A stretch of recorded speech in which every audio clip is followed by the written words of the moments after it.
Ardhi na rasilimali za kitaifa imezuru kaunti ya Taita Taveta kutathmini malalamiko ya wakazi wa kaunti hiyo kuhusu kero ya umiliki wa ardhi, ambapo sehemu kadhaa za kaunti hiyo zinakumbwa na utata wa umiliki wa ardhi, hali inayotishia usalama wao. Julius Mariki na ukamilifu wa taarifa hii.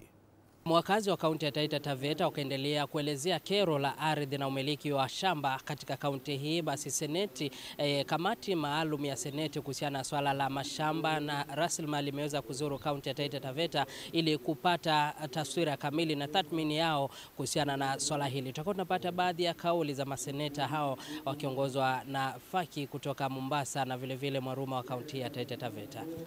Ni masikitiko kwamba wananchi wanaishi katika hali ya wasiwasi sasa baada ya mahakama mwaka uliopita kubatilisha hati miliki zao za ardhi ambazo walipewa na serikali kupitia kwa hiyo settlement fund trustees.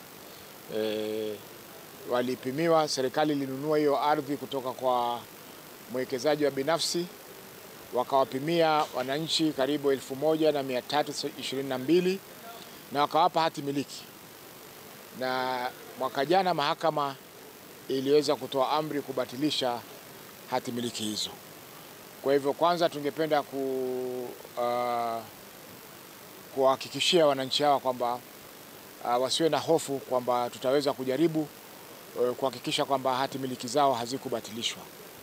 Uamuzi wa mahakama uweze kufutiliwa mbali na waweze kuendelea kumiliki hati miliki ardhi hizo. Kama serikali imeamua kupatia wananchi hati miliki, lazima wafanye ile due diligence ili kuhakikisha kwamba mwananchi anapewa ardhi ambayo iko sawa, na akianza kufanya maendeleo yake kwamba hakuna mtu yeyote ama taasisi yoyote itakayobatilisha ile amri. Na ningependa kusema kwamba tumekuja kwa fact finding mission.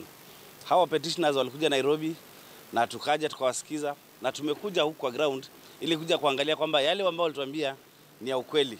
Na ukweli ni kwamba SFT board walikuwa wamenunua ile ardhi, lakini sasa tumekuja kuangalia kama yule ambaye alikuwa ameuza ile ardhi kweli ni yake ama si yake. Na ningependa kusema generally, kwa sababu sitaki kuingilia kwa merits na demerits za hii case, manake kukotini, mambo ya mashamba ama shida ya mashamba Taita Taveta ni nyingi sana.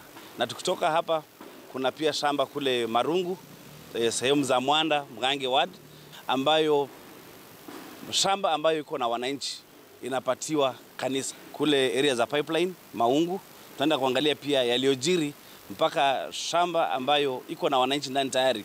Wananchi wengine wanapatiwa title deed juu ya wananchi, ama badala kuangalia wale wananchi ambao wako pale ndani.